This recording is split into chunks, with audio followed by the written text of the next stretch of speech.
Welcome to Sports Bros on ESPN Radio 98.7 FM. The number to call if you want to call in, 1-800-919-ESPN. That's 1-800-919-ESPN. We'll hear with Michael and Sandro. And boy, Red Sox lost a tough one last night.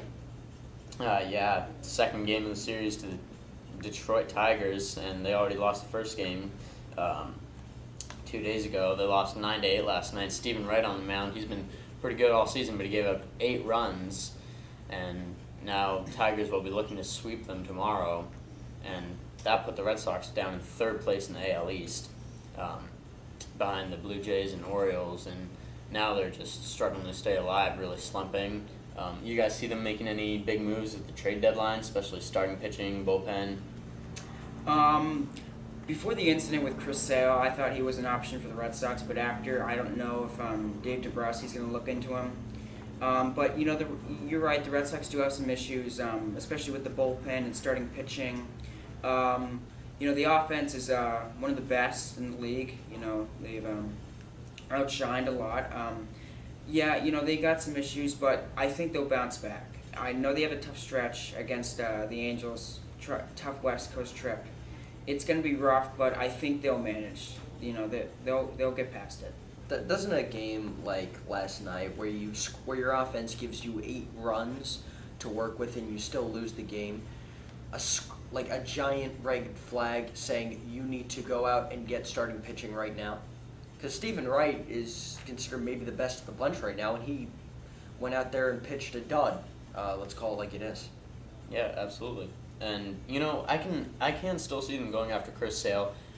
They absolutely need somebody to anchor their rotation, and if they do get him, and I can see them picking him up. I can see them making a deal that the White Sox just can't resist, as they have a very talented farm system in Yoan Moncada, Andrew Benintendi, Rafael Devers, and then their young talent in the majors as well, Mookie Betts, Jackie Bradley Jr., etc. And then if they did pick up Sale, then they could just move Eduardo Rodriguez to the bullpen, long relief, so that could help out the bullpen, I think, too. Hope Sale doesn't cut out by jerseys when he comes, if he comes. 1-800-919-ESPN, the number to call. Let's go to Chris in Boston. Chris, you're on ESPN Radio. Hey guys, thanks for taking my call. Just want to know, was Kevin Durant's decision the right one, and what do you make of the whole situation? Thank you. Yeah, great question. I think it was a bad move all around. I consider it a weak move. I know a lot of people disagree with me and agree with me.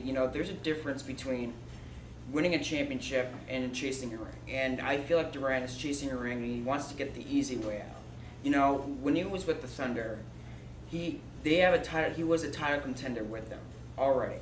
With Russell Westbrook, Steven Adams, Enes Kanter, those boys, they were really good. They were up 3-1, 48 minutes away 3 times to go to the finals, and they didn't do it. And some would say it was his fault, and he departs to the team that beat him. I don't like the move personally. I'm just saying that hypothetically, but I feel like there's a lot of things to take into consideration going to the Golden State. With chemistry. I know they're already title favorites. They're probably going to go to the finals and most likely win it. But I feel like they do have some issues. Warriors, they do. The fact that they were up 3-1, the Oklahoma City Thunder were in that series, just shows that Kevin Durant was more than capable of knocking off Steph Curry and the Golden State Warriors and ultimately taking it to an NBA Finals victory. That's the reason it's a weak move. It's not like OKC was in a different stratosphere as the Golden State Warriors. They were very close in that playoff series. Most would say the Thunder probably should have won, so Kevin Durant should have stayed and finished what he started in OKC. Yeah, I completely agree. I just don't like this whole Warriors super team thing.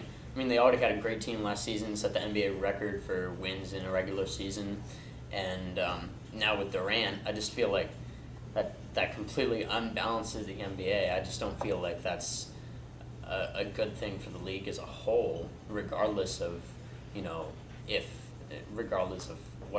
what people think of Durant's move personally. Yeah, they during the offseason, I know they got Katie, but they did lose some pieces, Lissandro. They lost some key bench players that were very helpful. They don't really need Durant. I mean, they won 73 games, best record in NBA regular season history without him. You know, I think the Warriors did feel like they need him, but honestly, they don't need him. I mean, they lost key players like Andrew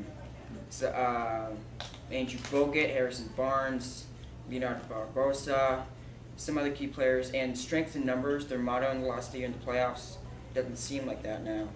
Well, that's all the time we have here for Sports Bros on ESPN Radio.